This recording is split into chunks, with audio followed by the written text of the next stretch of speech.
Talk Radio After Dark wants to give a big shout out to all the truckers that listen to our show.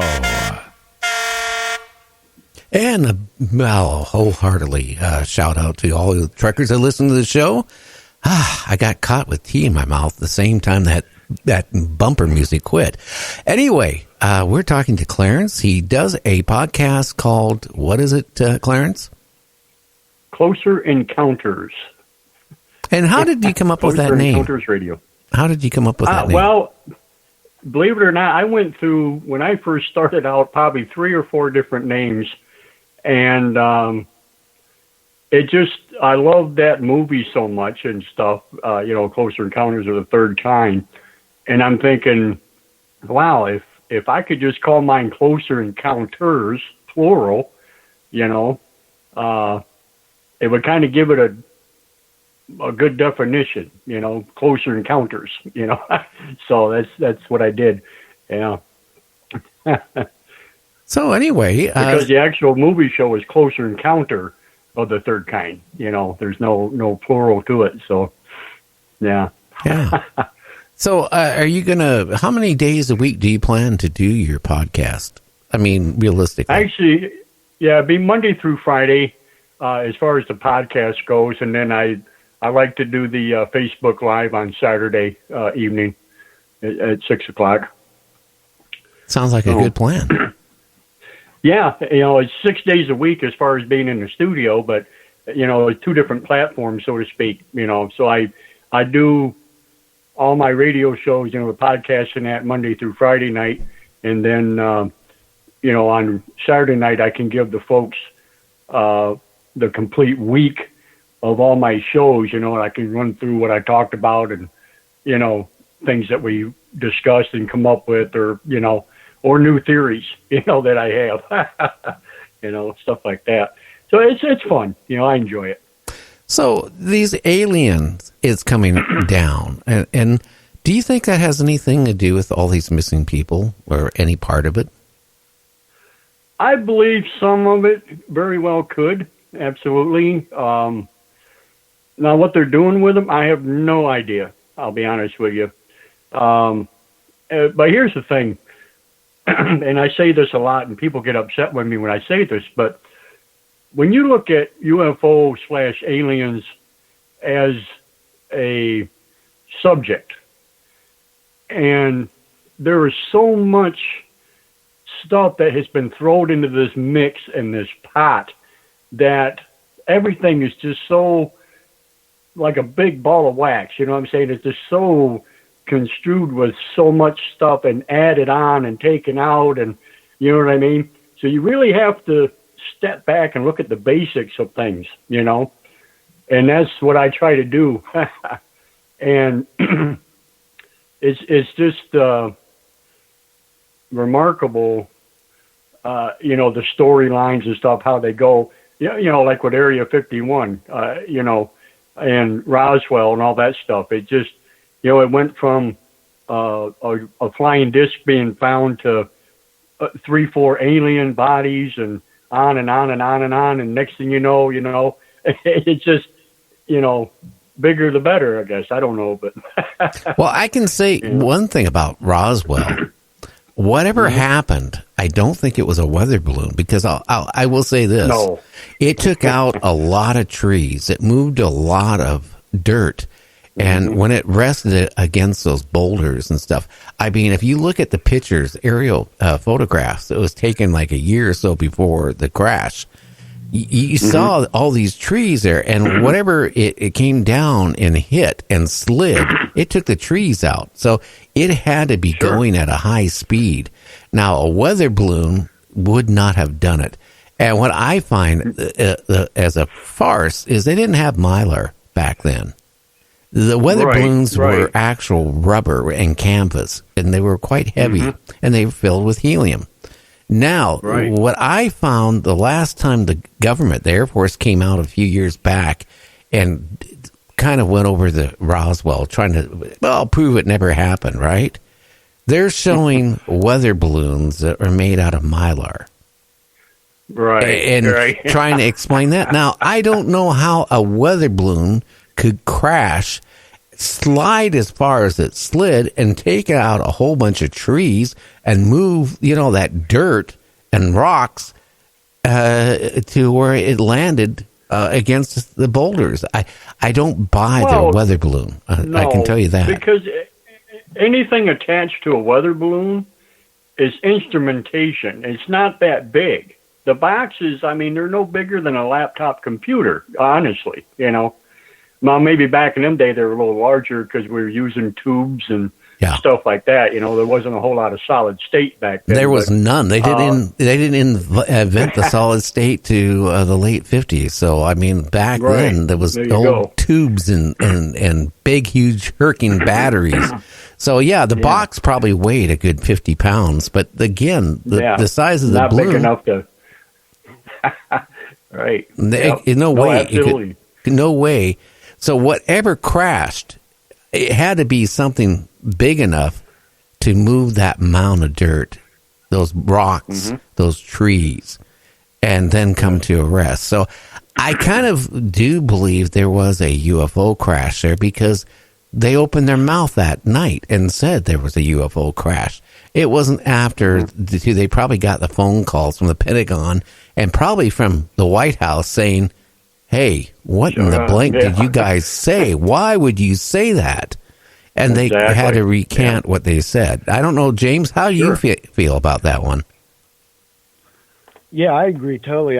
Look how many lies they've told. It was a lie to begin with, then they came back years later, tried to tell a lie with another lie, and something's wrong with Well, and that's another thing, too, about Roswell. People tend to forget, too. There was actually 2 crashes, supposedly, at Roswell. And the other one was in, Cornea, or whatever that name of that other little town is there? Yeah. Like 20 miles away? 30 miles away, So there's another backstory to that, you know what I'm saying? So it just got bigger and bigger over the years. It's remarkable, And then you have the people, too, they had radar. Back then, radar operated on a complete different frequency than what it does nowadays. It was low band. Now, low band, being lower band, actually the signal is going to transmit a lot farther. Now, maybe because of the radar, and they weren't being run 24 hours a day. They were experimental yet. So they were running radar off and on during the day, not at night, and stuff like that. Maybe that's what caused the crash of the UFO. It stumbled across a couple radar towers that were transmitting out low frequency waves that caused the UFO to lose the ability to control itself, and it crashed. It could have, very well could have. Yeah, very well could have. Or like they said, there was an electrical storm supposedly. Was there enough electricity in the air to mess them up? I don't know, we got planes that fly through hurricane weather, and, they take measurements through these hurricanes with 100+ mile an hour winds. So I highly doubt an intelligent life form with a UFO is going to crash in a lightning storm, but it's possible. I don't know. Well, anything mechanical, or even if it's biological and mechanical combined, can have problems. But the odds are that their technology was so advanced compared to us, even today, that the odds are that lightning. Look, they're going wherever they're going through. They're either going through wormholes, they're going through going through whatever, black holes, for example, and coming out the other side. So they're able to withstand a lot of things that I don't think we could even comprehend to be able to get here. I don't think they're just flying out in space from galaxy to galaxy, because they would have to live pretty much forever. But going through a portal or going through a black hole, they could be here in a matter of hours or days and end up in and out of our planet. So that means their technology is so far advanced that to see one just crash because of a lightning storm That I don't buy it. But in the way, the radar, maybe they weren't prepared for our radar, and it did something to jam their navigation, and that's how they crashed. Yeah, very possible. And not only that, but I honestly, and I may be totally off on this because we don't know how many true species, and I say that with quotation marks, that there really are of extraterrestrial. You know, I've seen some estimates that are pretty outlandish to, to the common ones that we know of, but they may not even be that far away. You know what I'm saying? I mean, they, we got moons of Jupiter, we got moons of Venus, we got moons of Mars, moons of Mercury, which there's that one of Mercury that really is astounding. A lot of people don't even know about it, but it actually orbits Mercury the opposite direction than any moons that we have in our other places here. And I'll explain that one. Who knows? I got a funny feeling that maybe the moon wasn't there originally, that it came from that's what I'm thinking. Came from another solar system and got captured. Yep, exactly. The same way I so think. So who knows? I mean, But again, if they're going through a portal or they're going through a black hole or something, okay, it could be just like going from here to New York.